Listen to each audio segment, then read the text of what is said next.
She had a passion for Eliot and his work from about age of about 14, I think. And she knew his work backwards. And we used to tease her, mercilessly really, about her devotion, but she took it all in very good part and used to laugh. But of course none of us suspected any romance of any kind. They used to meet in the Russell Hotel after work, and he used to give her red roses every day. And she suddenly produced this amazing emerald on her engagement finger, which we all sprang on and said, "What's that?" And we used to go on about it, but she never gave a thing away. We couldn't believe it, and none of us could believe it. I mean, you know, I think it was so unlikely that it didn't occur to us. They left a note to say they were marrying in the morning, and they got married, I think, at 6 or 6:30 a.m. And before anyone opened the note, they were on their way to their honeymoon in the South France. So you can imagine, nobody did any work that day. In the last 8 years of his life, Eliot finally found the happiness that had always eluded him. He kept every detail of his life with Valerie in a series of scrapbooks whose very existence has been unknown until now. He pasted in press cuttings, menus, invitations, Christmas cards, theatre tickets, programmes he's often annotated himself, and even the note listing the arrangements for their secret wedding in January 1957. When he was invited to teach at Harvard University in 1932, he left Vivian behind in London. He stayed in America for 10 months. He told us he was not going back to Vivian, that he just simply couldn't stick it. So we were glad that he made that decision, because it was ruining him, you see.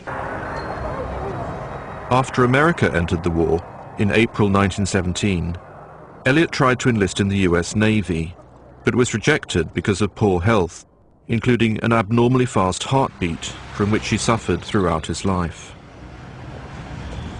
But he had abandoned Unitarianism in his 20s, and in 1927, Eliot became a British citizen. His spiritual quest led to his conversion to the Anglo-Catholic Church, a faith characterized by elaborate liturgy and ornate ritual. Eliot came most days to Mass, very early in the morning before going to work, and was a regular communicant. He became church warden very early on in his time here and remained church warden for nearly 25 years.